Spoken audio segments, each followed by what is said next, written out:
본인한테 조금 이제 부족한 부분이 뭐냐면 본인이 조금 조상들이 편치는 않아. 맞아요. 엄마 쪽에. 네. 특히 엄마 쪽의 조상들이 조금 더 그래. 그게 혹시 무당과도 관련이 있나요? 당연히 관련이 있겠죠. 셨어가지고 외가 쪽에서. 근데 할머니가 무당을 했는데 되게 막히거든, 본인네가 집안 자체가. 동생이 또 크면서 또 점을 보러 다녔나 봐요. 자기는 무당해야 되는 발자라고 언니 막 이랬다고. 그래서 더 막히는 것도 있나 싶기도 하고. 동생 혹시 생년월일이 어떻게 되는데요?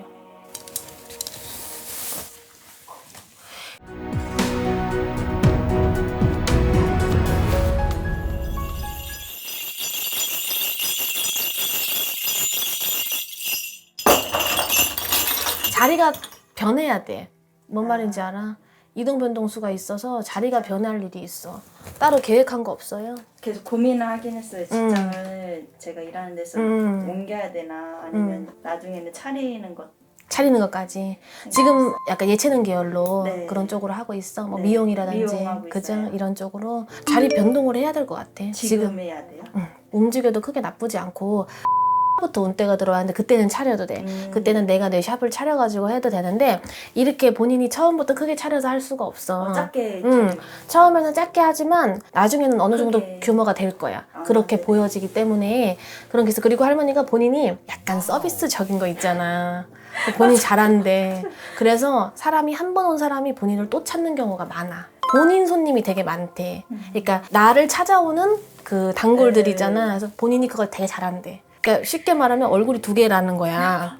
그리고 운때가 나쁘지가 않으니까 지금은 조금 운이 살짝 침체가 살짝 돼 있어서 재작년부터 조금 꺾여 있거든, 운이. 네, 그래서 힘들었어요. 그래서 진짜 우울한 게 너무 컸어요. 일이 너무 없으니까. 근데 이제서야 일이 좀 들어오고 있으니까 아 지금 옮기는 게 맞나라는 생각을 많이 해서 하반기 그러니까 9월 달까지 한번 해보고 아니면은 그 이후에 옮겨야 되나 생각을 했거든요.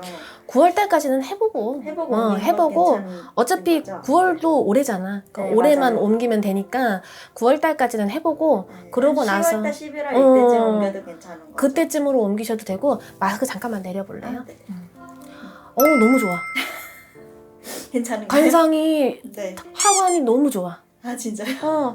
하관이 나중에 돈 벌겠어. 말년이 편하고 있고. 아, 다들 돈 많이 번다는데 돈 도대체 언제 벌어요? 벌 거야. 항상. 내가 그러잖아. 본인 같은 경우는 가 돼서 본인 일을 해야 돼. 그러니까 내 거를 그거 너무 잘하죠. 제 시작해야 일을 돼. 해야지 제가 돈을 많이 벌 거라 했는데. 그리고 잘할 거거든. 본인이 서글서글하니 사람 대할 때 본인한테 하면은 편할 것 같아. 그냥 이렇게 관상으로 봐도 너무 싸나워 보이는 사람한테 하는 것보다 본인한테 뭐 받으면 편할 것 같단 말이야. 그래서 관상이 너무 특히 여기 하관이 너무 좋아. 절대 이거 깎거나 뭐 하거나 건드리지 마요. 여기 이제 흡입을 해야 되는 생각. 하지 마. 그거 하면은 본인은 돈복이 날라간다고 보면 진짜요? 돼. 다만 본인한테 조금 이제 부족한 부분이 뭐냐면 본인이 조금 조상들이 편치는 않아. 맞아요. 그런 부분은 분명히 있거든. 왜냐면 이 집안 종교 자체도 그런 부분이 있고 또 본인네 집안 자체에는 종교가 그리고 되게 오래돼서 내려왔을 거야. 비단 우리 부모님 뭐 시절 그뿐만이 아니고 조금 오래돼서 이게 내려오면서 조상들이 불편한 부분은 있어. 그건 없다고 못해요. 그래서 이런 부분은 나중에 본인이 그냥 이제 합동 제사 같은 거 지냈든 절이 됐든 이 무당집이 됐든 백중 같은 거나 챙기고 살아. 제사는 잘 지내더라고요 집에서. 그렇게 해서 그런 게만 지내고 살면은 큰 문제는 없어. 사업이나 이런 쪽으로 나중에 그거를 열어서 하게 되면은 초반에는 금전 손실이나 이게 좀 있을 거야. 적어도 이 집은 제사는 잘 지내줘야 된다 그랬잖아 내가. 네. 그래서 그거는 꾸준하게 지내야 돼. 중간에 하다가 끊긴다거나 이러면 문제가 생길 수 끊기려고 하는데 제사가 아빠가 제사를 이제 안 지내겠다고. 그렇게 되면 내가 그랬잖아. 본인이라도 나중에 백중 제사 같은 거라도 네.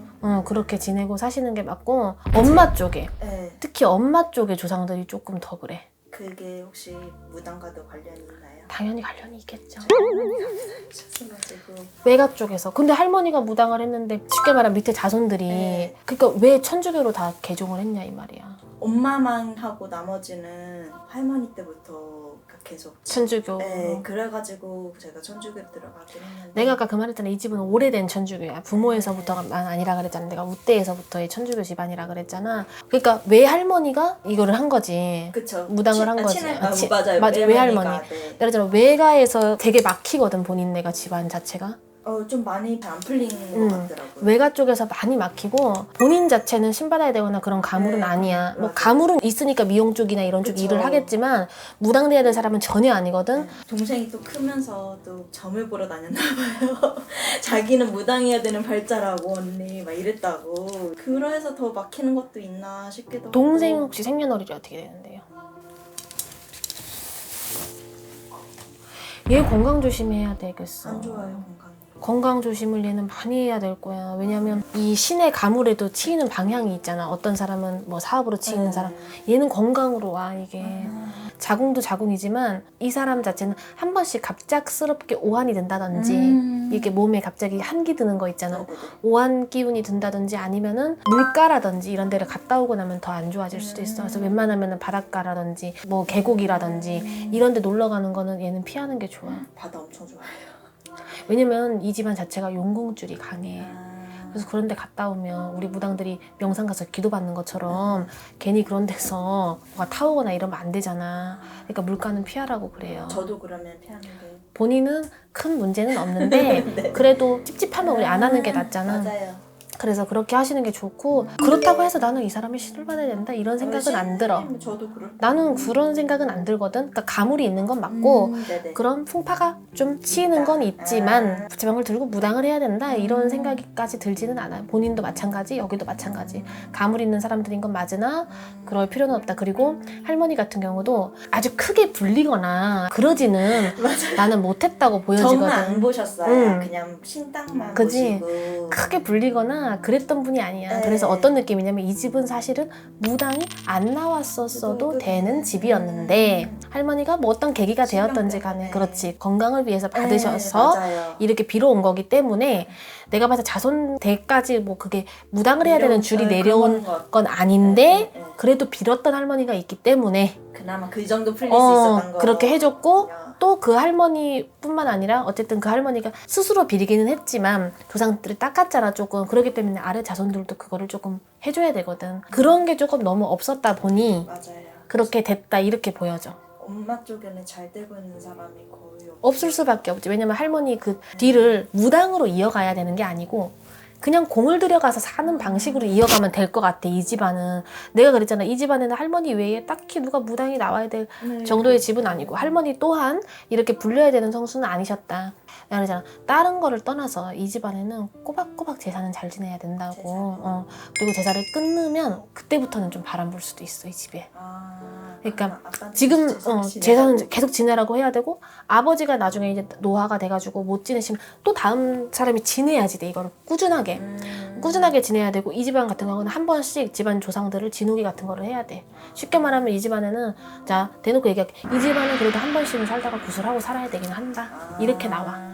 이런 집은 필요한 집안에 해당된다. 이렇게 보여지고 대신 쓸데없는 필요 없는 상황에 필요 없는 구슬 할 필요는 없지만 한 번씩 특히 본인 같은 경우처럼 뭐 사업을 시작해야 될 때 아니면 집에 누가 아픈 사람이 나왔을 때 아니면 집에 상문이 들어서 누가 돌아가셨을 때 이럴 때는 그래도 적어도 이럴 때는 한 번씩 풀어줘야 돼. 왜? 우대에서 그런 기운이 있는 집이기 때문에 그렇게 해주고 산다면 큰 탈은 없이 지나갈 수 있고 굳이 무당은 안 나와도 된다 이 집에서. 그냥 많이 빌고 닦고는 살아라 이런 정도로 보시면 돼. 그래서 나중에 본인이 좀 여유가 되거나 할 때 이 외할머니는 어쨌든 이걸 하셨다가 가신 분이잖아요. 네, 맞아요. 진옥이 같은 거를 한 번씩 해드려요. 그렇게 해서 그러니까 제사 외에 진옥이라 천도라 그러잖아. 그런 거에서 많이 이 할머니를 닦아주면 자손들이 훨씬 편하기는 할 거야. 그리고 내가 공드리는 방법에서는 근처에 가까운 절이나 이런 데를 가서 조금 비는 것도 도움이 될 거예요. 왜냐면 엄마가 진짜 싫어하시더라고요. 그래도 어떻게 풀어나가야지. 그러면 엄마를 끌고 절을 가는 게 그건 좋은 방법일 것 같아. 엄마하고 여행 그리고 가자 하면서 그렇지. 엄마 또 절에 가면은 돌아다니시고 절도 하고 오시더라고요. 그리고 엄마보다도 여기가 자주 가야 돼. 동생이요? 여기는 자주 가야지 돼. 그리고 특히 동생 같은 경우는 이게 약줄이 강한 절을 좀 자주 가면 좋을 것 같아. 약병 들고 있는 이렇게 보살님이 있는 그 상이 있는 절들이 있어. 그런 데를 좀 자주 가면 더 좋을 것 같아. 좀 몸수가 심히 걱정돼 이 사람은. 특히 아직은 젊으니까 괜찮지만 이 사람이 나이가 들어가면서 몸에 칼자국을 지니고 살 거거든. 이 사람 같은 경우는 그렇게 조금 약줄이 강한 그런 곳에 기도를 좀 다니고 그러면 도움이 될 것 같아요.